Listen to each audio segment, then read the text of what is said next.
And Dr.UMAR Johnson is a doctor of clinical psychology and a certified school psychologist.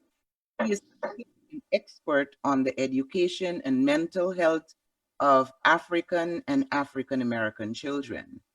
He specializes in special education issues and is known for his work in identifying misdiagnosed learning disability and ADHD students.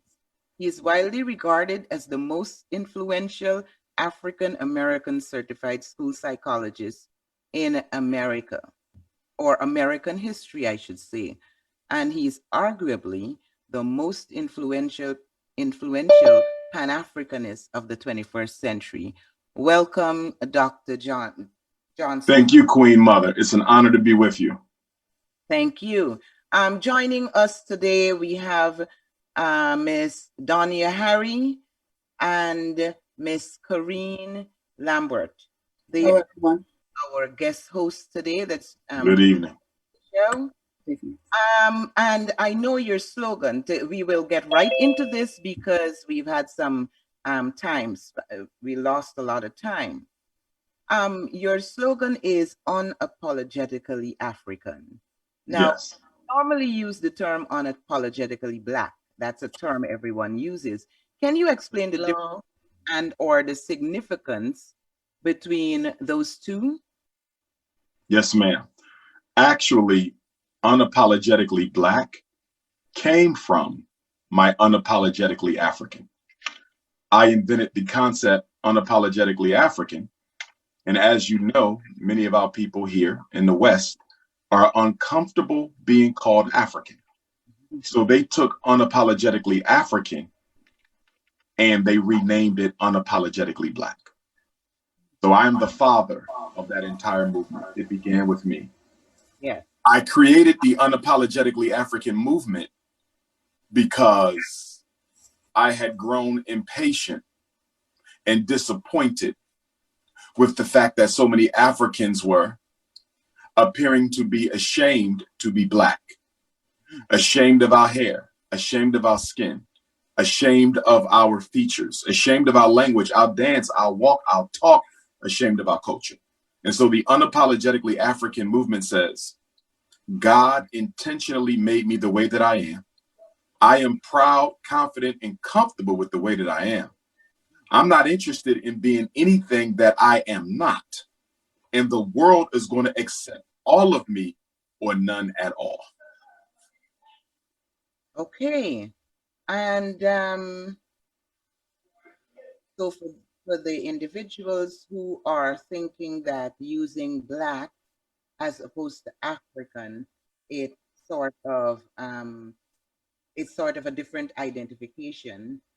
That is a wrong concept.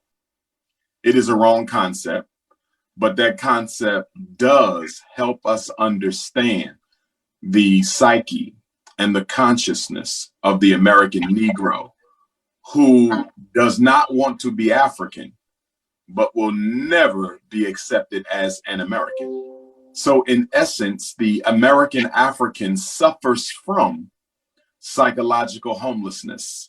We are the only group in America that suffers from psychological homelessness. Every other group has a connection to their ancestral homeland, including the whites. It is only the American African who has a problem accepting his ancestral root and his ancestral heritage and his ancestral homeland. That's why when you look at our history in America, you've seen we've used all kinds of names. We were Anglo-Africans.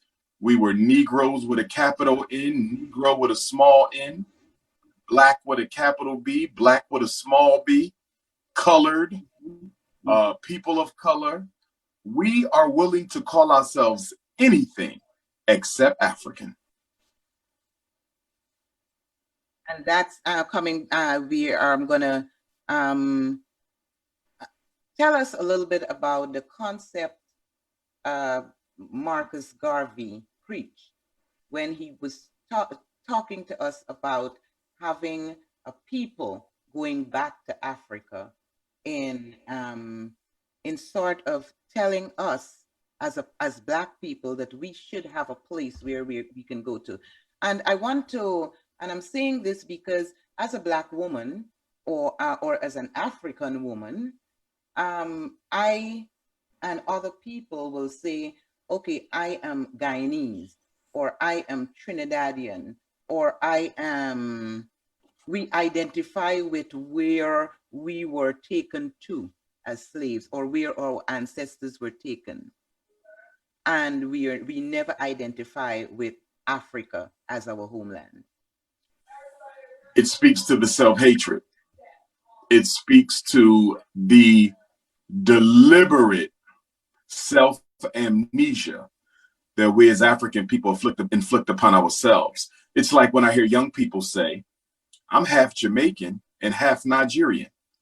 I'm half African American, okay, and I'm half, Bahamian, which is to say you're 100% Black. All of these names come after the redistribution, the violent and inhumane redistribution of African people around the world. We are older than the word Bahamian. We are older than the word Haiti. We are older than the word America. We're even older than the word Nigerian, but we will identify with the superficial title above and beyond our original title as African people. So I try to get people to understand that being African is the common denominator.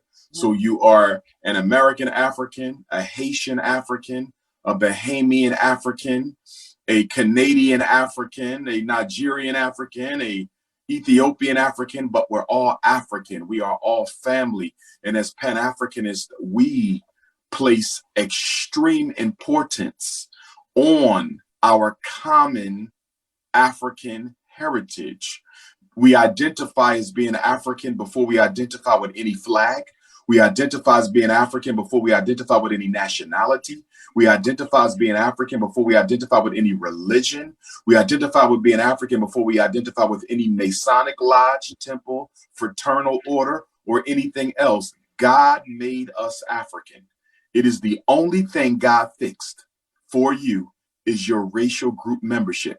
Everything else you belong to, you chose it for yourself and could walk away if you wanted to. But you are African until the day you die because God chose that group for you. Facts. You are here, and my reason for bringing you here, most importantly, as a school psychologist, and I have heard you several times talk about our young Black children, our students in the public school system, and the academic apartheid. Can you speak to that? And absolutely. Tell us a little more about. The United States of America has created a 6-stage system for destroying all American African males, beginning and most importantly, during their childhood as Black boys. These 6 stages include miseducation, special education, psychiatric medication, juvenile incarceration, psychological frustration and alienation, and stage 6 is premature extermination. 1 out of every 4 Black boys being murdered at the hands of other Black males suffering the same 6 stages of death created, maintained, encouraged, and financed by the United States of America. Miseducation speaks to the miseducating of Black boys on purpose. It is deliberate. It is intentional. It is not an accident, and it is not a side effect of single-parent homes. It is not an accident, and it is not a side effect of an incarcerated father. It is not an accident. It is not a side effect of sagging pants, basketball, or gangster rap. America intentionally miseducates the Black boy to make sure that the white boy's white privilege is protected, upheld, and maintained. Stage 2, special education. which is my expertise as both a certified school psychologist and a certified school principal, I evaluate for special education disabilities, the most popular being the learning disability, mostly reading and math, the emotional disturbance, the intellectual disability, and so-called other health impairment for ADHD, attention deficit hyperactivity disorder, which the FBI and the American Psychiatric Association gave to us in 1980 as ADD, attention deficit disorder. By 1987, it was renamed ADHD, attention deficit hyperactivity disorder. The reason they added the H to ADHD is because there's no drug that can make you pay attention. So the drug companies were not making enough money off ADD. So they forced the American Psychiatric Association to add the unholy H. So now when you get evaluated, you are automatically considered to be hyper, even if you are not. I want to say this again for your parents who are listening in the Bronx. I want to say this for your parents who are listening in Staten Island and Queens and Harlem and Brooklyn. When your child is evaluated for ADHD, if he only has attention problems, he will still be considered to be hyperactive, even if he is not, because the definition has been redefined to automatically consider all boys as hyper, even if they are not. And then stage 3, psychiatric medication, Ritalin, Adderall, Concerta, Vyvanse, Metadate, and the list goes on.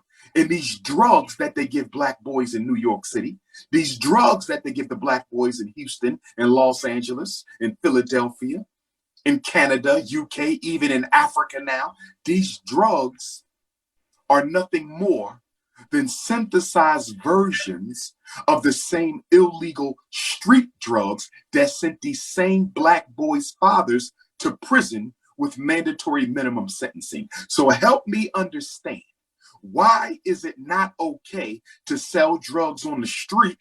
And I agree that it's not okay.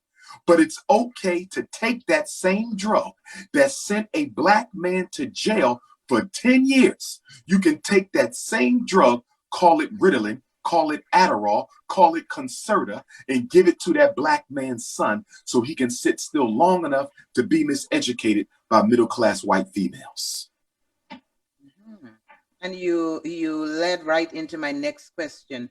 Tell us a little bit about the prevalence of the school to prison pipelines.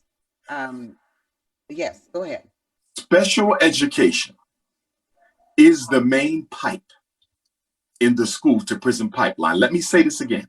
Special education is the main pipe in the school to prison pipeline. I need your parents to understand something. Putting your son or daughter, because the girls are catching up, but the boys are disproportionately targeted more than our little sisters. But I want parents to understand, by putting your son in special education, you don't decrease. You don't decrease. You increase the likelihood that he'll drop out of high school. You increase the likelihood that he won't get a high school diploma. And if I am the first to tell you, let it be known throughout New York, city and state, that special ed students are no longer guaranteed to get a diploma just because they had an IEP. Special ed students have to pass the Regents examinations of New York State like everyone else. And if the special education students cannot pass the New York Regents, they will not get a diploma. 30 years ago, that was not the case. 30 years ago, if you was a special ed student in America, even if you could not read, spell your name, count the change in your pocket, or tie your sneakers, you would still get a regular diploma. George W. Bush, President Bush, changed all that in the year 2000 when he issued the reauthorization of the Elementary and Secondary Education Act, known as No Child Left Behind. Barack Obama renamed that as Reach to Achieve, but it's all still the same law. It comes from President Lyndon Baines Johnson, War on Poverty, in the original Elementary and Secondary Education Act. So my point is, special ed will land you in jail almost quicker than anything else, because if a black boy can't read, by the time he finishes the 4th grade, he's likely to end up a criminal at some point in his life. So let me ask you a question. What is the average reading level of a black male in a federal prison in these United States? The average reading level of a black male in federal prison in these United States is the 3rd grade. What is the average grade at which a black boy is referred for special education testing or ADHD testing or psychiatric medication? 3rd grade. So there is a clear relationship between special education and mass incarceration. Okay.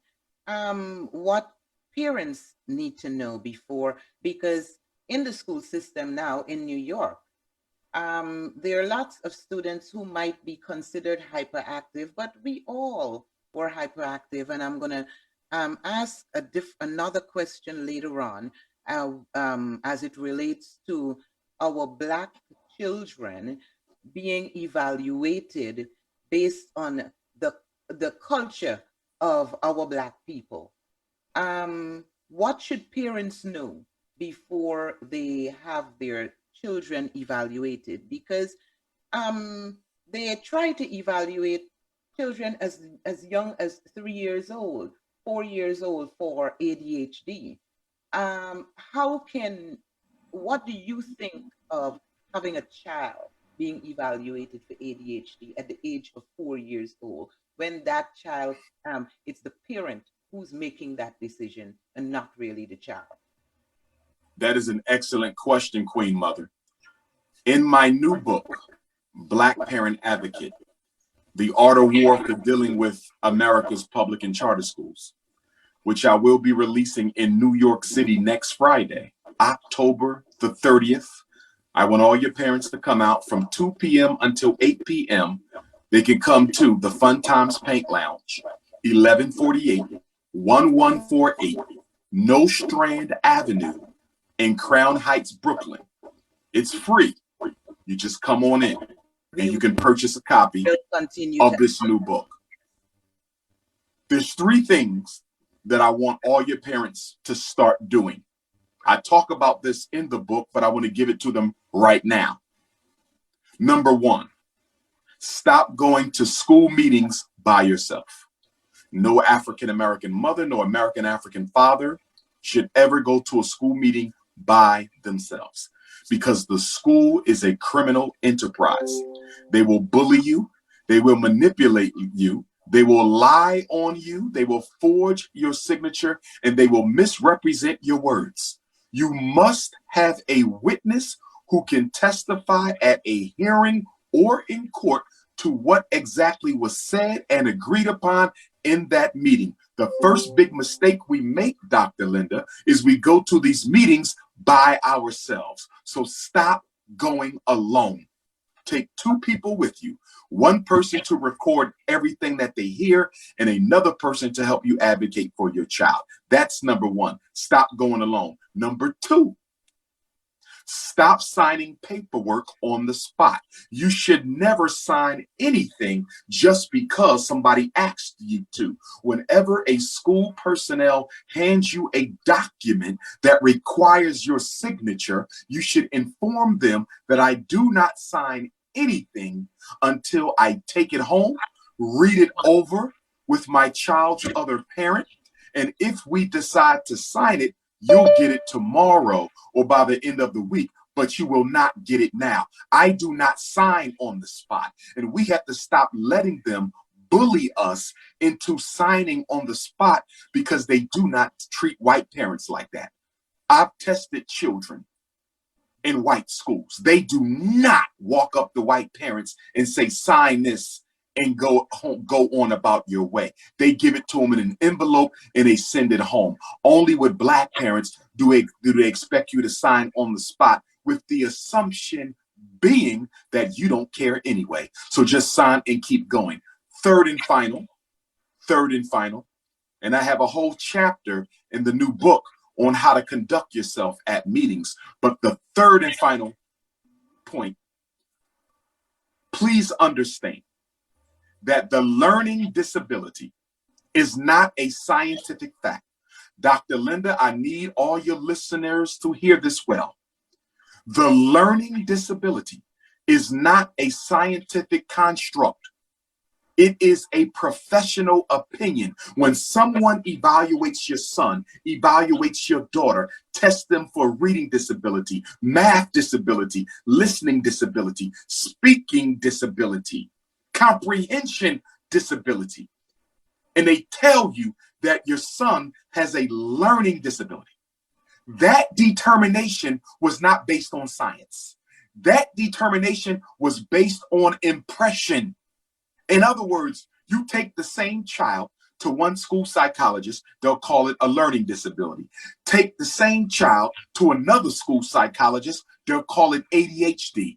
Take the same child to another school psychologist, and he might be emotionally disturbed. Take the same child to Dr.UMAR Ifatunde, and I'm going to diagnose him with what he really has. Not SLD, specific learning disability, not SLD, Dr. Linda, but ABT. And ABT stands for he ain't never been the hell taught in the first place. Most Black children who are classified with reading and math disabilities have simply never been taught how to read or count. And the schools know this, but they get paid extra money for putting our children in special ed. Special ed, Dr. Linda, is a business. Special ed is a hustle. Special ed is a racket. Special ed is a con game in New York City. And you all need to know this more than any other school district in America because you are the largest. I am The New York City public schools is the biggest hustle in America, putting Black boys who don't have anything wrong with them, nothing wrong with their ability to learn, putting them in special ed because you don't want to teach them.